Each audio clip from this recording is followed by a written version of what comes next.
Monday the 13th reflections. We started off today by talking about the F&P casting.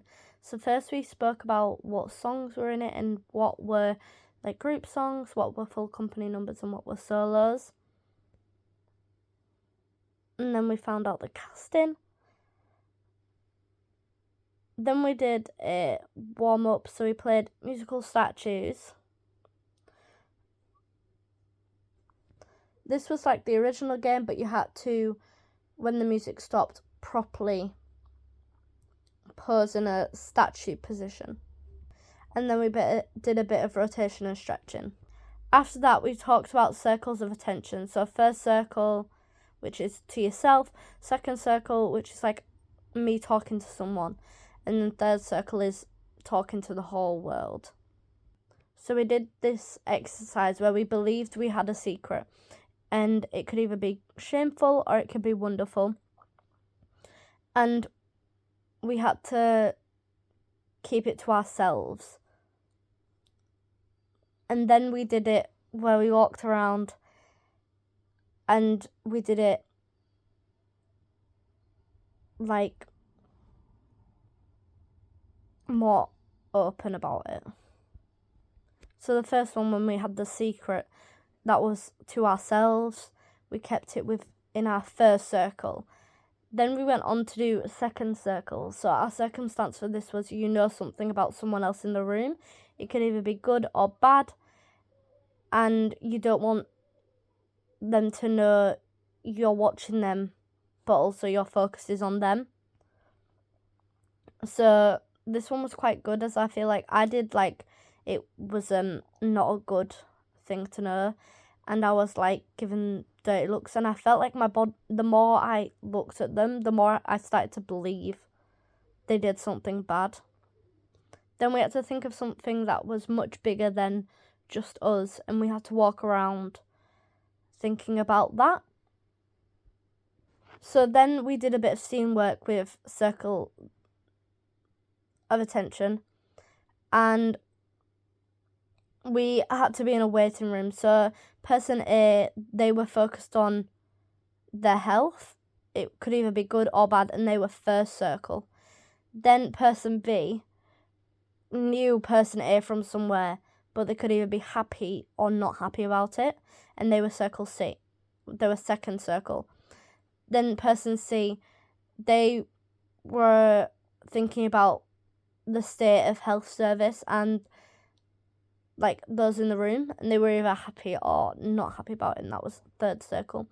So I did third circle, and I kind of paced, looked out more, walked with a bit more of a stride, that sort of thing. We then played a quick game of heads up. So heads up is a game where everyone's in a circle and you have your head down and you look up and you have to look at someone.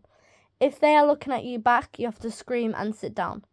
And basically, whoever the last two people are, they win. Or last one person, they win. We then played around with stillness. So we had to create a scene where we had been naughty students and we were sent to the principal's office. We could either be worried, scared, nervous about getting in trouble. And when we spoke, we had to stay still. I found that very difficult because I feel like if I was nervous or anxious, I would be shaking or my foot would be tapping. We then did a second stillness thing, and this time there was a principal who was telling us off.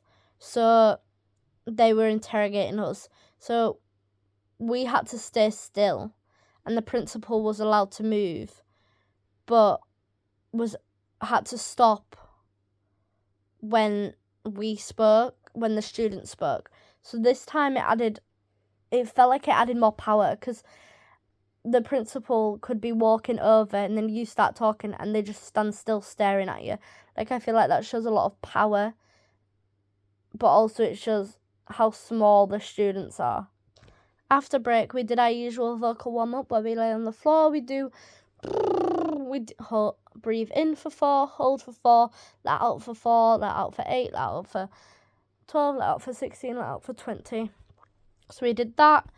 Then after that, we went through like tone, so like emotion through speaking. So we did the yes, no. So we had to say yes and no, and we had emotions. So the first one was happy, so it was like, yes, yes, no, no, like that sort of. And then it was sad, so it'd be like, yes, no. Then it was angry, so yes, no, like that.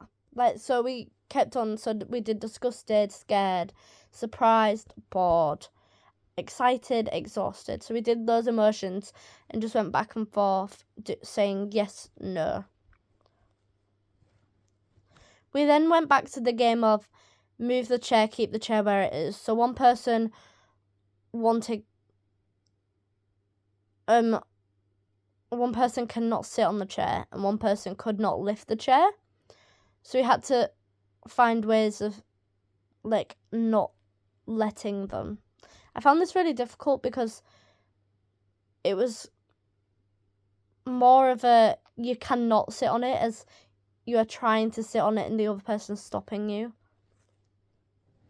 We then did it where our partner was the inner voice and we had to pick up the chair and move it, but our inner voice was telling us not. Because I feel like your inner voice is a lot more persuasive than you think. So when someone's being your inner voice, it's kind of scary, actually. After that, we then did some research work, and then after that, we did our audition work with Matt, and that was it for Monday.